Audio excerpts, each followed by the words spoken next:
एक बिहारी बाबू के लिए दिल्ली में आकर रहना कितना चुनौती भरा होता है, वो कोई रोहित से पूछे।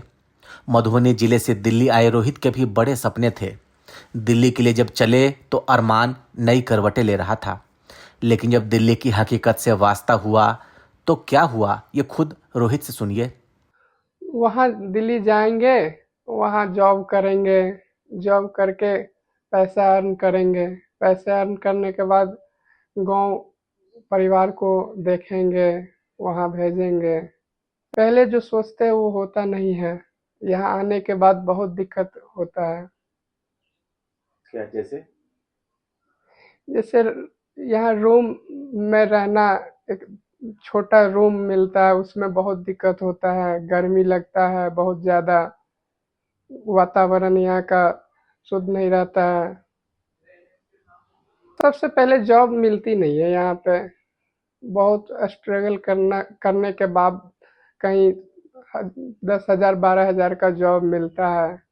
उसी में रहना है, उसी में खाना है, ये दिक्कत होती है। मैनेज करते हैं, वहाँ रूम लेते हैं, पीजी उजी लेते हैं, उसमें 3,000 3,500 का पीजी लेते हैं। और रूम पीजी का 3,500 किराया देते हैं, अपना खर्च कुछ निकाल के घर भेजते रोहित हैं। बताते हैं कि दिल्ली में आने के बाद जब लोगों को पता चलता है कि सामने वाला बिहार का है तो वे न सिर्फ हिकारत भरी नजरों से देखते हैं, बल्कि उनका रवैया भी पूरी तरीके से बदल जाता है। यहाँ बिहार वाले को बहुत गलत भाव से देखते हैं यहाँ के।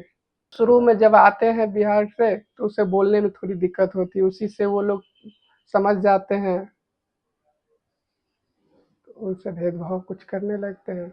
किस तरह का भेदभाव रहता है? भेदभाव वही आपस में कुछ अलग तरह से बात करना। रोहित जैसे कई लड़के बिहार से दिल्ली आते हैं, लेकिन जब हकीकत से वास्ता होता है तो उनका मन टूटता है और उसके बाद वे नीतीश कुमार और लालू यादव को कोसते हुए नजर आते हैं। उसे रोजगार नहीं कुछ दिए हैं। क्या करना चाहिए था उनको 15 साल में जो नहीं किया? सबसे पहले रोजगार पे उसे कुछ काम करना चाहिए था, रोजगार देना रोहित चाहिए था। बताते हैं कि बिहार में रोजगार पैदा करने के लिए जो भी हो वो सब कुछ सरकार को करना चाहिए। पुराना पुराना पहले जितना भी कारखाना है उसे खोलना चाहिए, उससे रोजगार बढ़ेगा। नया भी देना चाहिए। ये कहानी सिर्फ रोहित की ही नहीं, बल्कि बिहार से आए अधिकतर लोगों की हकीकत इससे अलग नहीं है।